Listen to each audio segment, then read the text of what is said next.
երեկո սիրելի հետևորդներ, մշակութային խաչմերու գրական երեկոյի այսօրվա բաժնում սեմինարի նյութ է ընտրվել խոհարարությունը որպես արվեստի ճյուղ։ Խոհարարությունը 2014 թվականից այսօր համարվում է արվեստի ճյուղ և հաստատված է ՅՈՒՆԵՍԿՕ-ի նիստերից մեկի ժամանակ։ Այն իր մեջ ներառում է սննդի գունային, համային, հոտային և մատուցման ձևերի համադրությունը։ Տեսնենք արվեստի այս ճյուղի մասին ինչ վերլուծական կներկայացնի մեզ Վահե Գարեգինը, համեցեք խնդրեմ։ Շնորհակալություն։ Այսօր ներկայացնում խոհարարական արվեստը եւ որպես արվեստ եւ որպես մշակույթի ճյուղ։ Խոհարարությունը ոչ միայն սննդի պատրաստման հմտություն է, այլ ամբողջական մշակութային համակարգ, ժառանգություն, գեղագիտություն, ինքնություն։ Այն ներառում է սննդի ընտրությունը, պատրաստման եղանակները, մատուցման ձևերը եւ դրանց շուրջ ձևավորված ավանդույթները։ Խոհարարությունը համարվում է արվեստի կիրառական ճյուղ, քանի որ այն միավորում է գեղեցիկ զգացողությունը, հոտի, համի ու տեսքի ներդաշնակությունը։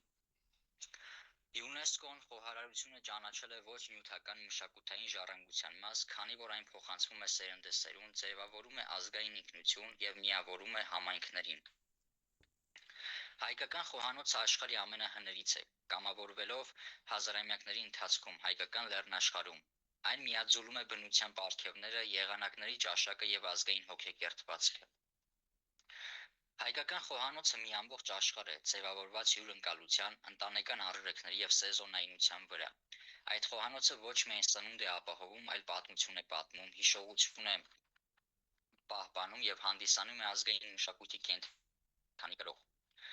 Որպես արվեստ հայկական խոհանոցում խոհարարները համարվում են արվեստագետներ, իրենց ձեռքով ստեղծելով գունային, համային եւ կառուցվածքային ներդաշնակ կոմպոզիցիաներ։ Խորովածի կարմիր ոսկեգույն երանգը, տոլմայի ձևը, բաղարջի բույրը խոսում են ոչ միայն ճաշակի, այլև գեղագիտական մտածողության մասին։ Այսօր հայկական խոհանոցը վերարժևորվում է ինչպես ներսում, այնպես էլ միջազգային հարթակներում, ընդգծելով իր համի հարստությունը, ավանդույթների խորությունը եւ առողջարար հատկությունները։ Հայկական խոհանոցի կերակրատեսակներից է տոլման, խորովածը, խաշլաման, խաշը,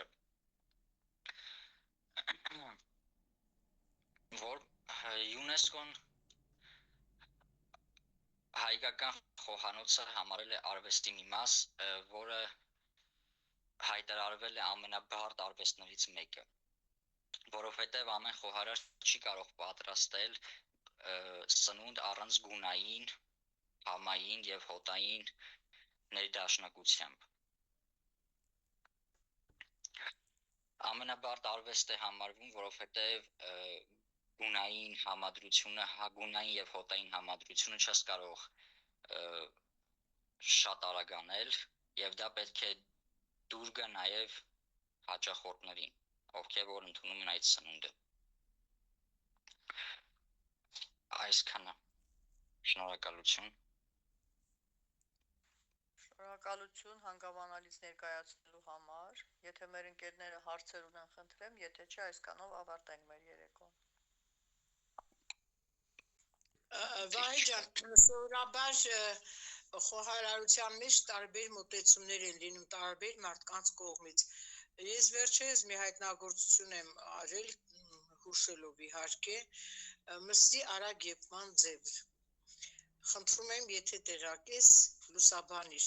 կարելի է միսը շատ արագ ձևով եփել։ Խնդրեմ։ Տիկին Մարլենա, միսը կարող է արագ ձևով եփել, եթե առաջին հերթին այսպես ասեմ, ուրեմն միսը կարող է եփվել, եթե ուզում ենք արգանակը լինի օգտակար, միսը բոլոր իր վերամշակումները անցնելուց հետո պետք է եփենք սառը ջրի մեջ, այսինքն միսը միանգամից դնում ենք սառը ջրի մեջ եւ ուժեղ կրակով եփում ենք։ Ուժեղ կրակի վրա շատ շուտ կարող է եփվել միսը, տիկին Մարլենա, իսկ եթե ցանկանում ենք, որ անգամ մսի փրփուրները դուրս չգան ջրի երես, մարլիայով փաթաթված բրինձ կարող ենք դնել հենց ջրի մեջ։ Այդ փրփուրները դուրս չեն գա։ Միսը կարող է եփվել, ասացի արդեն, սառը ջրի մեջ օգտակար լինելու համար եւ ուժեղ կրակի վրա։ Իսկ եթե ուզում ենք միսը եփվի դանդաղ, եփում ենք տաք ջրի մեջ ու թույլ կրակով կամ միջին կրակով։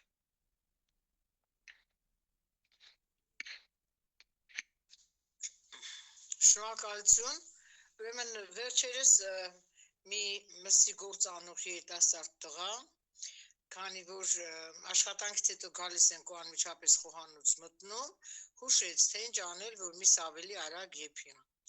Ասեց երացող մսին ու սառը ջրի մեջ դնում են, միսը սկսում է եփել։ Սովորաբար հատիկավոր սննդամթերքն ենք սառը ջուր ավելացնում, ասեց փորձի երացած այդ ինչպես մեծ ասում բլբլդացվող մսաջրի վրա ավելացնել 1 բաժակ սառը ջուր ու փակել բերանը, երկրորդ անգամ նորից բացել ու տեսնել այդպես եռումա, նորից մի բաժակ սառը ջուր ավելացնել։ Իհարկե փորձել եմ եւ զարմանալի բան է, մի 40 րոպեի մեջ միսը եփվում այնքան, որ կարելի է ասել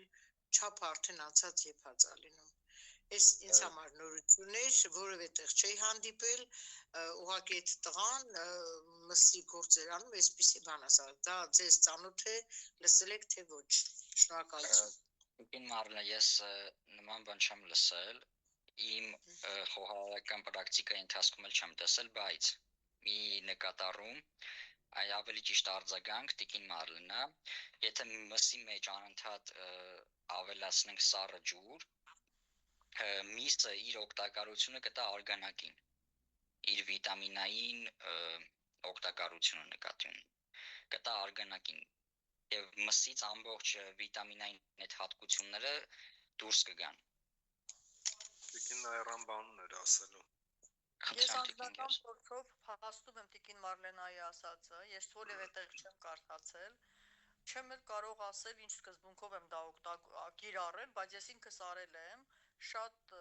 պինդ հավի մսի օգտագործման ժամանակ, որը շատ լավ արդյունք է տվել ու դե բնականաբար արգանակ այս կամ այն կերպ, եթե պետական հավեր չեն, մենք բոլորս օգտագործում ենք, եթե տնական հավին է վերաբերվում, օգտագործում ենք որպես համեղ արգանակ։ Ես օգտագործել եմ եւ դա ճիշտ է, նույն մեթոդը կիրառվում է նաեւ բազուկի եփման ժամանակ, որ շատ արագ եփում է բազուկը, եթե կտրտած չի լրիվ սաղլամ բազուկը եփելու ժամանակ, տաք ու սառը ջրերի արդյունքում շատ արագ եփում է։ Սա ինձ համար նորություն էր դա, բայց եթե մսի ունեցած վիտամինային շերտը օգտակար մասնիկներ անցնում են արգանակին, ապա այդ արգանակի մեջ հետո եփվում է նաև վերջին փուլում միսը, այսինքն միսը չի ազատվում ունեցած իր բոլոր դրական հատկություններից, այդ ջրերը նորից կլանում է։ Նաև այդ արգանակը օգտագործում ենք նաև ճաշի մեջ, բայց ամեն դեպքում ես այս մի 2 տարի է, որ դա իմացել եմ, փորձել եմ ու շատ իսկականից շատ ինձ օգնում է, չեմ մտածում էի, որ կարող է որևէ տեղ այդպես գրված տեղ կա, բայց հետո մտածեցի, որ երևի մեր մեծերը փորձել են այդպես պրակտիկայի արդյունքում է ստացվել։ Ես առանց կարդալու, առանց լսելու տրամաբանորեն եմ դա արել։ Հա, տեսնում եք, օրինակ հատիգլոբին շատ արագ է եփում, մարդիկ հաճախ բան չեն անում, հատիգլոբին չեն պատրաստում, մենակ հյուրերի ժամանակ ինչ որ բաներ պատրաստում, որովհետև ժամանակատար է, բայց այդ սառը ջուրը լցնելու արդյունքում այդ արդեն լսել եմ կեսուրիս քրոջից, որպեսզի արագ եփի, սառը ջուրը լցնում ենք ու շատ արագ պատրաստվում է։ Ժամանակ սոդա էինք խորհուրդ տալիս, որպեսզի տավարի միս ավելի շուտ եփի, սոդա էինք գցում ջրի մեջ, բայց այդ ջուրը այն դեպքում երբ չէր օգտագործվելու։ Սոդա նաև քացախի մասին էր խոսակցություն գնում, բայց ես ինքս սառը ջուրն եմ արել, ակամա արել եմ ու ստացվել է ու տեսել եմ արդյունքը լավ է։ Տիկին Մարլենա, ես ձեզ վստահեցնում եմ, որ ոչ մի գրականության մեջ, խոհարարական գրականության մեջ նման բան չկա գրված։ Շնորհակալություն։ Իդեպ ասեմ բազուկի հետ կապված, եթե ուզում ենք, որ բազուկը եփելուց հետո շատ փափուկ չլինի, եփելու ընթացքում այս ջուրը եռում է, մեջը գցեք աղ, էսթեի գտալ։ Այդ հա։ Նաև կարտոֆիլը, եթե ուզում ենք խաշելուց շատ փափուկ չլինի, կրկին աղ ենք լցնում։ Եփելու ընթացքում ջրին։ Աղը ինքը պնդացնում է։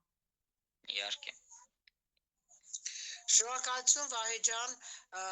ելույթդ, ընթերցումդ բավականին հետաքրքիր էր։ Շնորհակալություն Տիկին Նայրա,